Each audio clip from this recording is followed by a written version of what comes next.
Ready, set, go? Ready, set, go. Rainy Thursday. What are you going to do with rainy Thursday? Well, because you asked, we're going to make macaroni and cheese. There's not a whole lot of culinary expertise making macaroni and cheese, but somebody wanted a good macaroni and cheese recipe. We certainly made plenty of macaroni and cheese when we had the restaurant. I'm going to go ahead and put up the recipe for that on our YouTube channel later.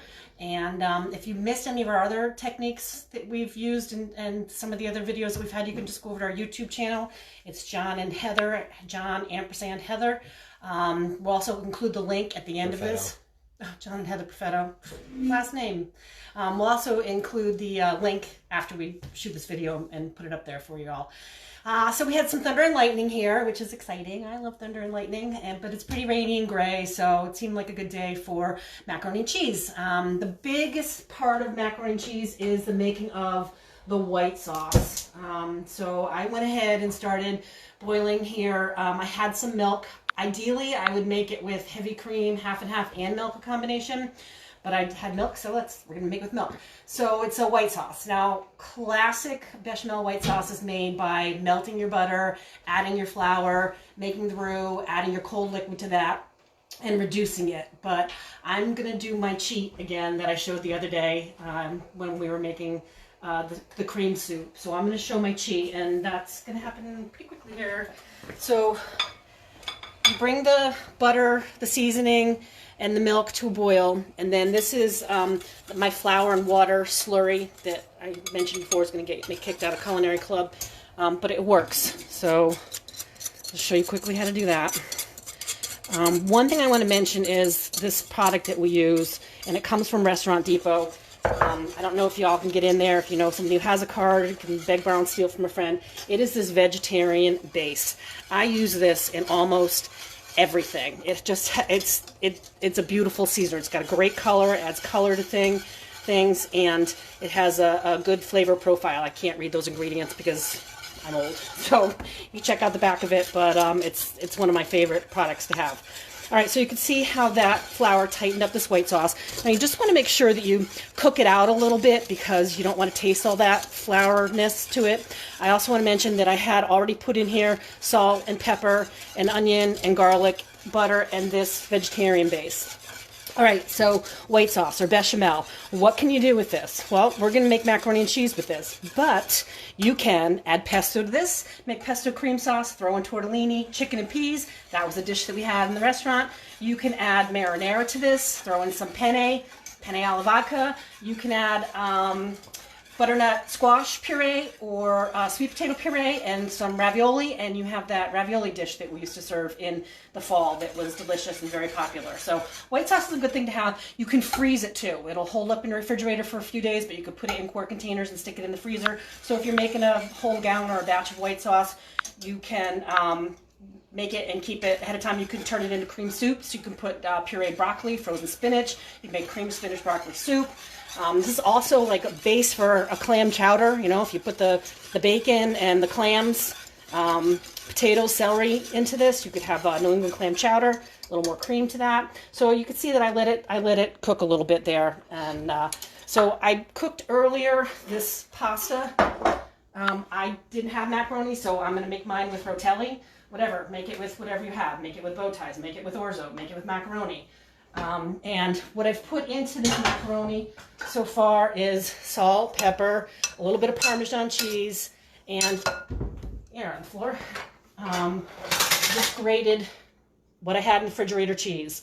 So I'm going to put, that looks like maybe 2 cups of cheese, and I'm saving this part on purpose because I'm going to show you what really makes the macaroni and cheese good macaroni and cheese.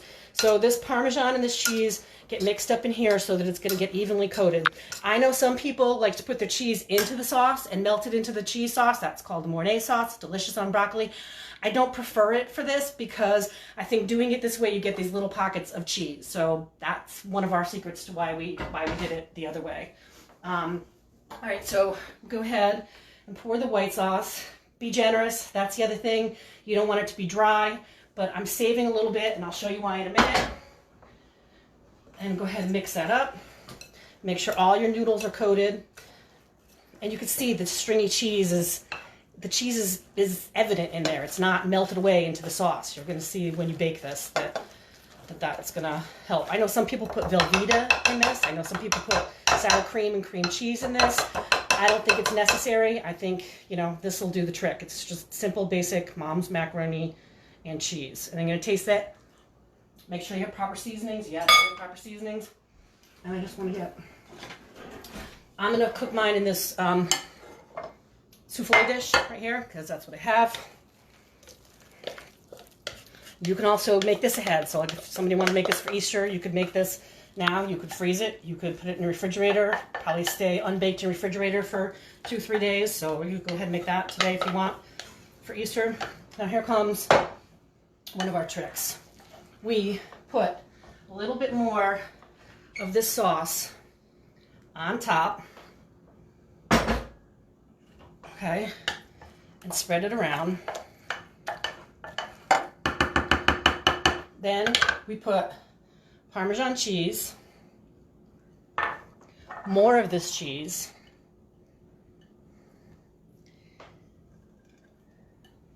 and breadcrumbs. I'm only putting breadcrumbs on half because Jade doesn't like it that way. So it's his half.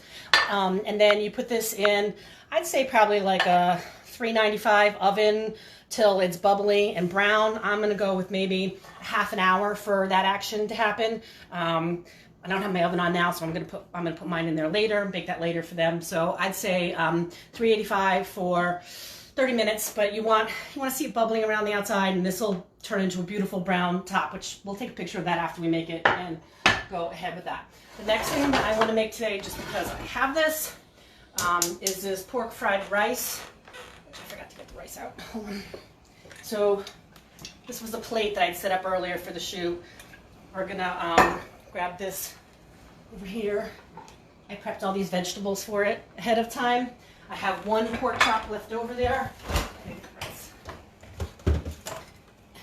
And I had this package of brown rice left over from the night that we had chili. So in this oil that I have going here, get that pretty hot. I just took the one pork chop that I had and cubed it up. So when the oil's hot there, it's going to make a mess. I'm going to go ahead and throw that in. Not hot enough. And get that all browned off.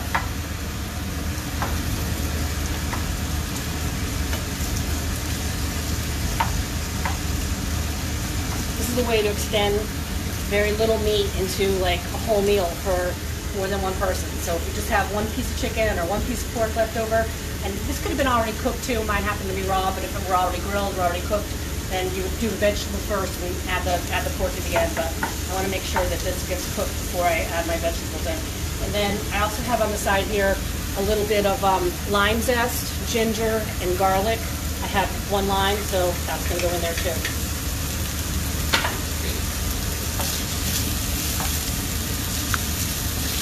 You can do this in a wok. If you have a wok, any skillet will work.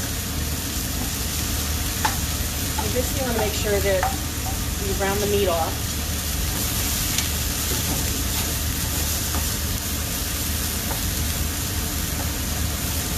And I didn't season that, so I'm going to season that now. Just salt, pepper mix we have. Salt, pepper. The lime and the ginger and the garlic are going to season that up as well. So once that meat starts to brown, you're going to go with the heavier vegetables first. So carrot. Carrot's got to go in before the softer pepper. Radish. This was carrot, radish, celery, pineapple that I had in the freezer. And I'm going to show you later in this week a really beautiful pineapple upside down cake that I'm going to trick out with some leftover pina colada mix that we have in the refrigerator. So that's coming up. That might be something that you could do for this weekend. I had the pineapple in the freezer, so I'm going to use it for that. But I'm going to put it in this pork fried rice. I want the carrots to get going a little bit before I introduce everything else to the pan. And I cut things small and thin so that they will cook pretty quickly here. This is going to brighten up this rainy day outside. So the next thing that's going to go in there is the celery and the radish. And you can get this ready ahead of time, and then, you know, when it's dinner time, just throw it together, or you can make it now and reheat it later. The beauty of these foods. So get those guys all going in there. And then lastly, I'm going to add the pepper and the pineapple that I had.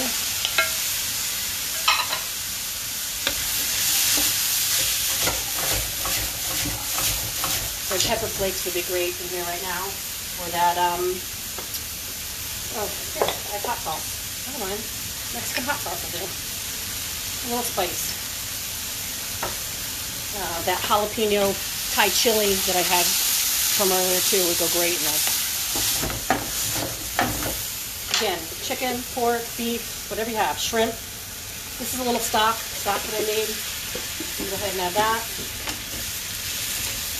Now, ideally, you want the carrots to be soft. I could tell they need a little bit longer, but for the sake of wrapping this up, I'm just push them to the side. And then this is the brown rice that we had left over from the chili. I'm gonna put some of that in there. Probably not all of it. I don't know if I need all of it.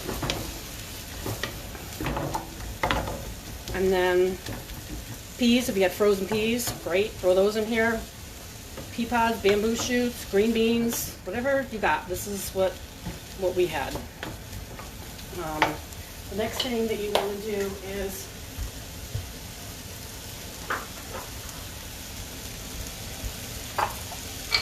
crack an egg, do a bowl, whip it up with a fork,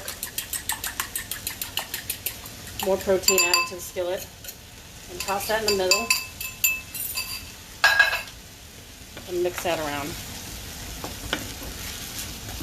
Now it's breakfast. Double protein. Especially since we got the chickens out in the backyard laying the eggs. Eggs, oh my God, the price of eggs jumped this week. I forgot it was Easter. That's why they're hard to find out there right now. That's why they're so expensive. That's why they're all white, not brown. The difference between white eggs and brown eggs is the chicken that lays them. Has nothing to do with, you know, brown eggs or local eggs. That's ridiculous. It's the kind of chicken determines the color of the egg. We have one chicken that lays blue eggs. We have some chickens that lay white eggs. Some chickens that lay brown eggs. Different varieties of brown eggs. Different sizes of chicken eggs. All right. So pretty much you just want the egg to get cooked together in there, and then I have this beautiful Thai chili sauce. I love this stuff. This also comes from Restaurant Depot. Love that place. It comes in big bulk, so if you're not going to use it up, but we eat a lot of that. So I'll mix that together, and there you go, pork fried rice. And that's all I have to say about that. All right, finally, the last thing that I have for you here today is this beautiful buffalo sauce, which is butter and hot sauce, and I put a little bit of scallion in there, and I'm going to bring that up to a boil because before we came on, I made these turkey meatballs. We made meatballs already this week. I made them with beef because that's what I had, but I also had this turkey.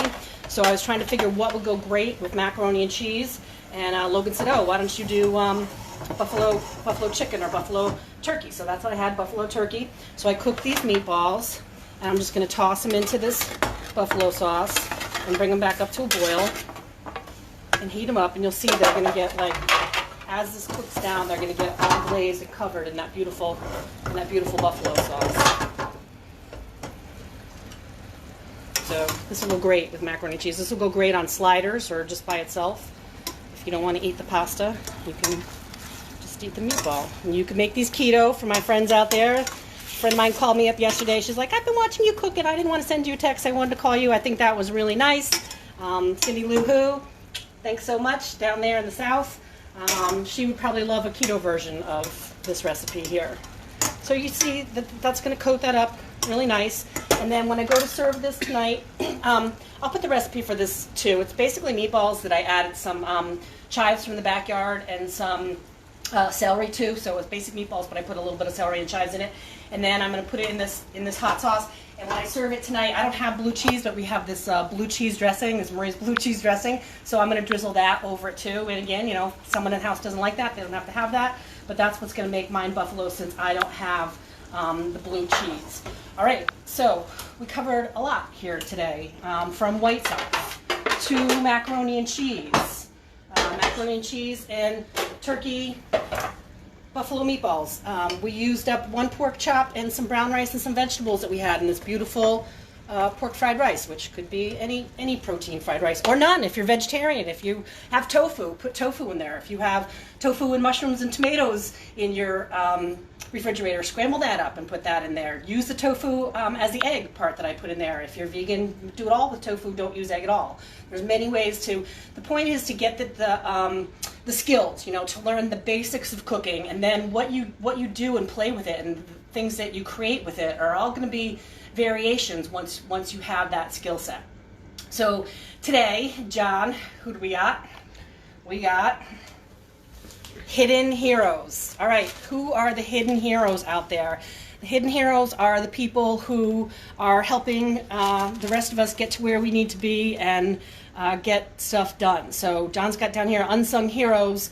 These are the people that are still in the banks, that are handling our money. The people at the gas station attendants. Masood down here at the end of my street at Galaxy Gas. You know, he's still out there trying to service us with all of our needs.